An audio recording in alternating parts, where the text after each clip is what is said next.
ceremony, a little ritual with y'all. Because when Lois was singing that song, The Greatest Love of All, I think the hardest part for all of us is that we have to learn to love ourselves. And we have to learn to embrace love and to embrace ourselves and to let go of self-doubt, let go of self-criticism, which I think nobody in here does that except me. And, just to really get connected to the truth of who we are, for we are incredible, beautiful beings. So what I want to do today, because Easter is about renewal, and Easter is about being reborn into who you want to be. So that's how I'm going to take it. So we call this spring renewal because we want to take this. Whoop, I'm going to turn this on. Thank God you have patience. And I wanted to take this opportunity to allow you to go deeper into who you are. And so what I want to do today, I put that scarf out there because I've used that with several of our ceremonies from the last 8 years that I've been here. And it has infused with a lot of beautiful divine energy.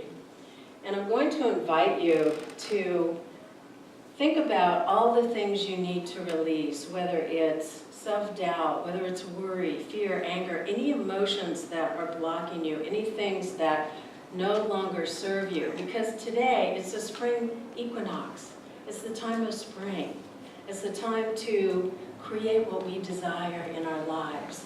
And we can choose and choose and choose again. So when in the New Testament, there's a statement, and it says, you may be healed by the renewing of your mind. And that's also what Ernest Holmes said. So what I wanted to do is read something that Ernest Holmes wrote. Today the horizon is clear, and the voyage starts anew. We are reborn. Are you ready to be reborn? Yes. Okay.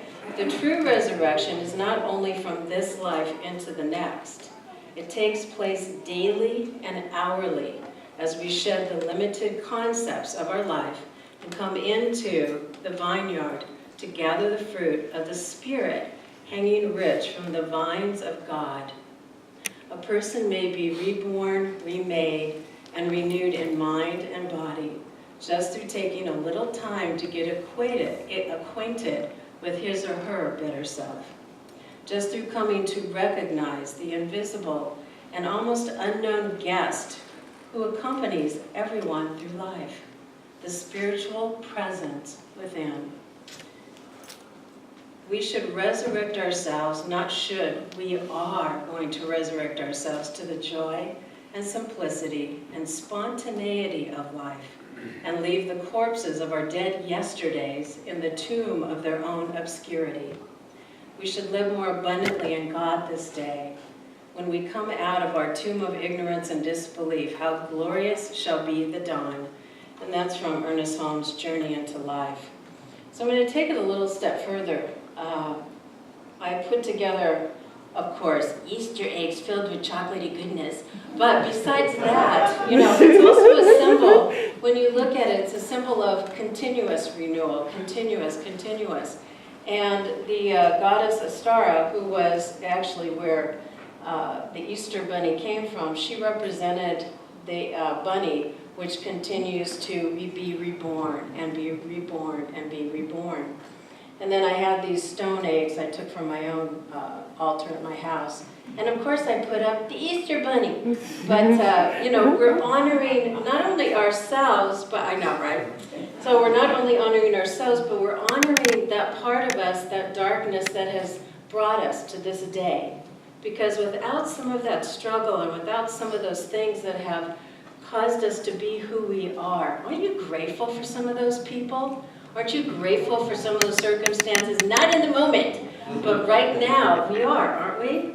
And it's a great thing to, we let go of that, we're able to forgive, well, mostly forgive, and sometimes we're still working on that, but as we do that, and as we let go of the past, we create an energy and a flow in our lives like never before.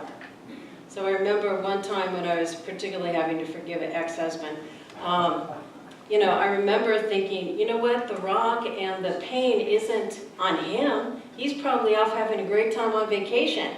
I'm the one sitting here suffering. So whatever it is and whoever has done something to us, we open our hearts today to allow that to be released, to bring that flow of energy back to us. So be present with what are you releasing? What would you like to let go of?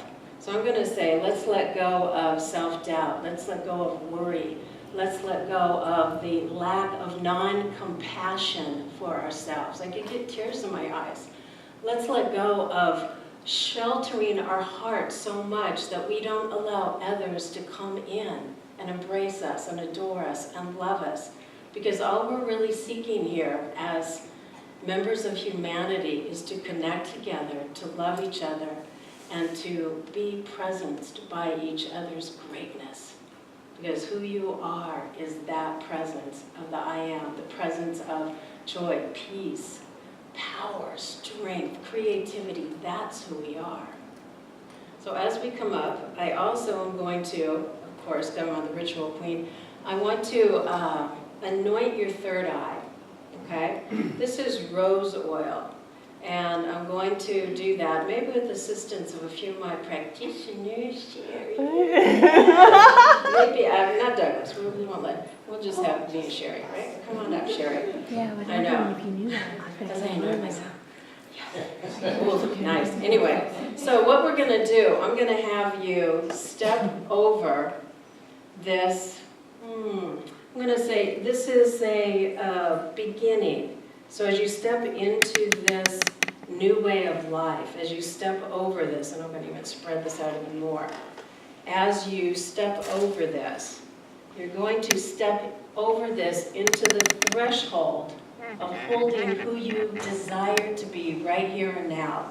And if you can't hold that for yourself, I will hold it with you. The practitioners will hold it with you.